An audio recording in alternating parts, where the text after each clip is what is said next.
నమస్తే, welcome to our channel. నేను మీ అనిల్.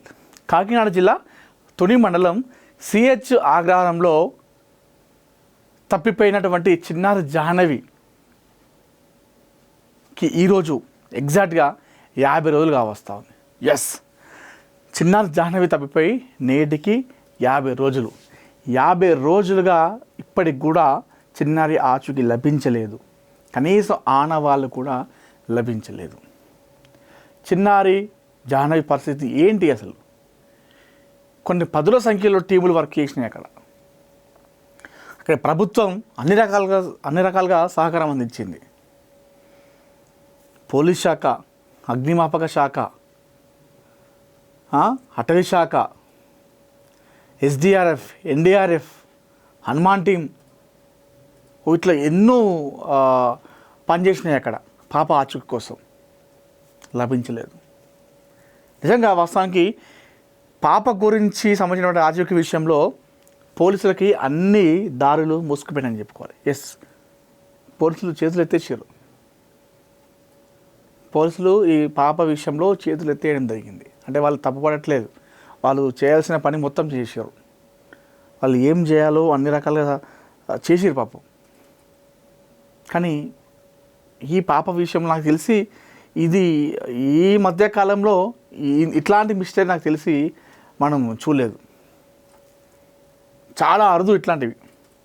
ఎందుకంటే కనీసం ఆనవాళ్ళనే లభించాలి. ఆనవాళ్ళు అక్కడ ఉందో ఇక్కడ ఉందో ఎక్కడో ఒక దగ్గర ఉన్నట్టుగా ఆనవాళ్ళైనా కనీసం ఎక్కడ కూడా పోలీసులకు లభించలేదు. ఈ విషయంలో 50 రోజులు వస్తుంది పాప. మరి తప్పిపోతే 50 రోజులు పాప ఎక్కడుంది? లేదంటే కిడ్నాప్ ఇస్తే ఎవరు కిడ్నాప్ చేశారు? లేదంటే ఏదైనా అటవీ మృగం దాడి చేస్తే ఆనవాళ్ళు కనిపించాలి. ఇది అసలు దారులు మొత్తం మూసుకుపోయినాయి పోలీసు వాళ్ళకి. లాస్ట్కి వాస్తవం కూడా చేతులు ఎత్తేసిరని చెప్పుకోవాలి. ఒక ప్రెస్ మీట్ పెట్టి అందులో చెప్పడం జరిగింది, ఇది ఎవరో అన్ని రకాల చేసినాము, పాప ఆచూకీ లభిస్తే దయచేసి మాకు అప్పచెప్పండి అని చెప్పేసి అప్పచెప్తే ₹1,00,000 రివార్డు కూడా ప్రకటించింది. మీరు మీ దగ్గర పాప ఉందని చెప్పేసి మాకు అప్పచెప్తే ఏమన్నా అనుకుంటామని చెప్పేసి మేము భయపడితే మేము మిమ్మల్ని ఏమన్నాము, మీ పేరు కూడా బయటకు చెప్పము, మేము మీద ఒక కేసు కూడా పెట్టాము. మనకు కావాల్సింది పాప క్షేమం కావాలి. మీ దగ్గర ఉంటే స్వచ్ఛతగా మాకు ఇచ్చేయండి, లేదంటే ఎక్కడ ఉంటే వేరే దగ్గర అక్కడ పెట్టండి, మేము పాపను తీసుకొచ్చుకుంటామని చెప్పేసి పోలీసులు చెప్పడం జరిగింది. అంటే దీన్ని బట్టి మాకు అర్థమైంది ఏంటంటే పోలీసులకు కూడా చేతులు తీస్తారు. అయితే 50 రోజులు తప్పిపోయి ఈ రోజుకి, అంటే మిస్ అయిపోయి పాప నేటికి 50 రోజులు గడిచింది. అయితే పాప ఒక వీడియో ప్రస్తుతం చాలా కన్నీళ్ళు తెప్పిస్తూ ఉంది. ఆ పాపతో చేసినటువంటి ఒక వీడియో, అదేవిధంగా పాపై గతంలో ఉన్నటువంటి ఆడుకున్న వీడియోలు అన్నీ కలిపి ఒక పాట రూపంలో చేయడం జరిగింది. ఇది కన్నీళ్ళు తెప్పిస్తూ ఉంది. ప్రస్తుతం ఈ వీడియో చాలా వైరల్ అయింది. ఒకసారి మనం ఆ వీడియో చూసే ప్రయత్నం చేద్దాం.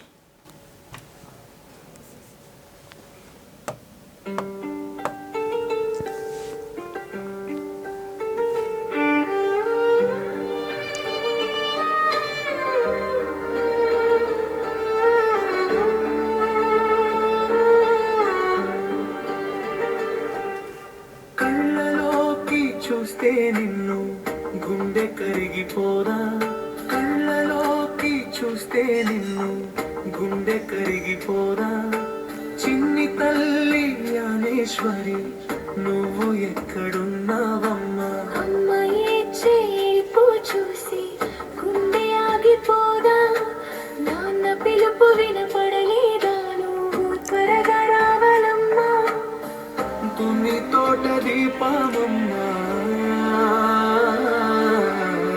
నువ్వు ఎక్కడున్నావమ్మా.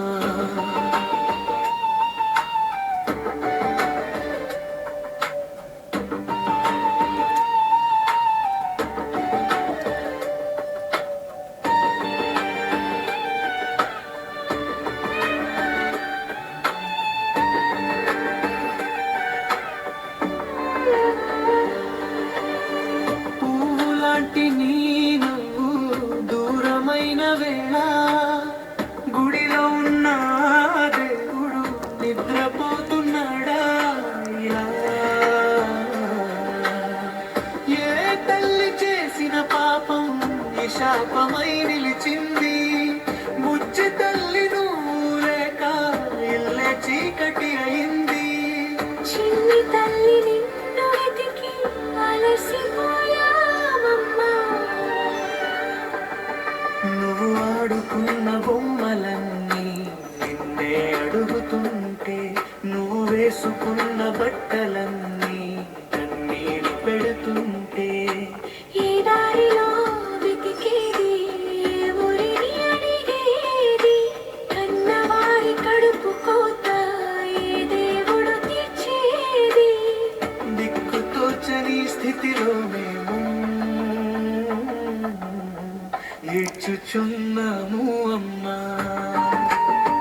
చూస్తుంది ఈ గుండె కోత బుజ్జి పాపని తల్లే ఏడుస్తూనే ఉంది ఇంకా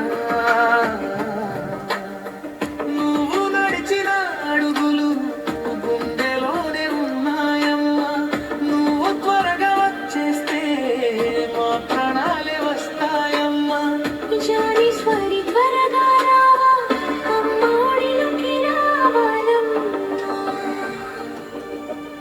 ఏ క్రూరుడి చేతిలో చిక్కుకున్నావో ఏమో ఆకలితో దాహంతో అలమటిస్తున్నావో ఇది చిన్నారి జాహ్నవి పాట ప్రస్తుతం కన్నీళ్ళు తెప్పిస్తూ ఉంది, చాలా ఎమోషనల్గా ఉంది. పాత వీడియోలు అన్నీ కలిపి ఒక పాట రూపంలో రాయడం జరిగింది. వీడియో ఇది. సో ఆ వీడియోలు చూస్తూ ఉంటే ఆ తల్లి గుండె కోత ఆ వీడియో కోసమైనా పాప తిరిగి వస్తే బాగుండేది అని అనిపిస్తూ ఉంది వీడియో చూస్తూ ఉంటే నిజంగా. ఎందుకంటే 50 రోజులు అసలు ఏమైపోయినట్టు చిన్నారి జాహ్నవి, అసలు ఏం జరుగుతూ ఉంది, అసలు ఆనవాళ్ళు లేకుండా ఎందుకు జరిగింది, అసలు ఈ వెనకాల ఎవరైనా ఉన్నారా, అసలు ఏంటి అనేది ఇంకా అర్థం కాని పరిస్థితిలో ఉంది ప్రస్తుతం ఉంది పాప యొక్క ఈ కేసు అంతా కూడా. ఎందుకంటే అసలు కనీసం ఆనవాళ్ళు కూడా లభిస్తలేదు ఈ విషయంలో, ఈ కేసు విషయంలో. అంటే పోలీస్ వాళ్ళకి అసలు ప్రభుత్వం కూడా అక్కడ చాలా సపోర్ట్గా ఉంది. ఎన్ని అంటే అన్ని బలగాలను తెచ్చుకోండి మీకు సపోర్ట్ చేస్తామని చెప్పి అంతా చేసినప్పుడు కూడా పాపం జాహ్నవి ఇంకా ఆచూకీ లభించలేదు. సరే పాప ఎక్కడున్నా కూడా క్షేమంగా ఉందని అనుకుంటున్నాను. ఇప్పుడు కూడా ఎక్కడున్నా కూడా పాప ఇప్పటికి కూడా క్షేమంగానే ఉందని అనేటువంటి ఒక ఆశ అయితే అందరిలో ఉంది. ఉండాలని చెప్పేసి మనం కోరుకుందాం, అదే ఆశిద్దాం. ఇప్పుడు ఏ విధంగా అయితే వీడియోలో తన చిన్ని చెల్లెతో ఆడుకుంటూ ఏ విధంగా సరదాగా ఉందో అదే సరదాగా ఇక్కడ ఒక దగ్గర ఉందని చెప్పేసి అనుకుంటున్నాం. అదే రకంగా ఆశిద్దాం. కానీ 50 రోజులు గడిచింది, ఈ రోజుకి పాప గడిచిపోయి ఆ తల్లి గుండె కోత, తల్లి హాస్పిటల్ పాలైంది. అసలు ఏం అర్థం కాని పరిస్థితి. ఎందుకంటే ఇన్ని రోజులుగా దొరకడం లేదు మరి అటు అంటే ఈ మధ్యకాలంలో ఇలాంటి మిస్టరీ కేసు అయితే నేను ఎక్కడ చూడలేదు. అంటే మనం చూసినాం అది గట్టిగా అయితే ఒక 10-15 రోజులు, నెల రోజులనే ఏదైనా దొరికిపోతుంది. అదే మర్డరో లేకపోతే సూసైడో లేకపోతే ఇంకా ఏదైనా మిస్టరీ దొంగతనాలో మనం చూస్తున్నాం. ఎంత పెద్ద అయినా కూడా దొరికిపోతున్నాయి తొందరలోనే. కానీ ఈ చిన్నారి పాప జాహ్నవి తప్పిపోయిన 50 రోజులు గడుస్తున్నప్పటికీ ఆచూకీ పక్కన పెడితే కనీసం ఆనవాళ్ళు కూడా లభించినటువంటి పరిస్థితి ఏర్పడ్డది. ఆ తల్లి ఆ బాధ వర్ణాతీతం. అసలు నిజంగా చాలా అంటే చాలా బాధ అనిపిస్తుంది. సరే ఏదేమైనప్పుడు కూడా చిన్నారి జాహ్నవి త్వరగా ఇంటికి రావాలని చెప్పేసి మనస్ఫూర్తిగా కోరుకుందాం. సో ఎందుకంటే ఆశలు రోజు గడిచిన కొద్దీ ఆశలు అనేవి అవి అందరిలో సనగిలిపోతాయి. ఇప్పుడు ఫస్ట్లో పాప తప్పిపోయినప్పుడు 4 రోజులు 5 రోజులు 10 రోజుల వరకు కూడా అందరికీ ఆశలు ఉంటుండే. అయితే రోజులు పెరిగిన కొద్దీ ఆ ఆశలు అనేవి అందరిలో సనగిలిపోతున్నాయి. సో దయచేసి పోలీస్ వ్యవస్థ, అక్కడ ప్రభుత్వం మరొకసారి పాప విషయంలో కొంచెం గట్టి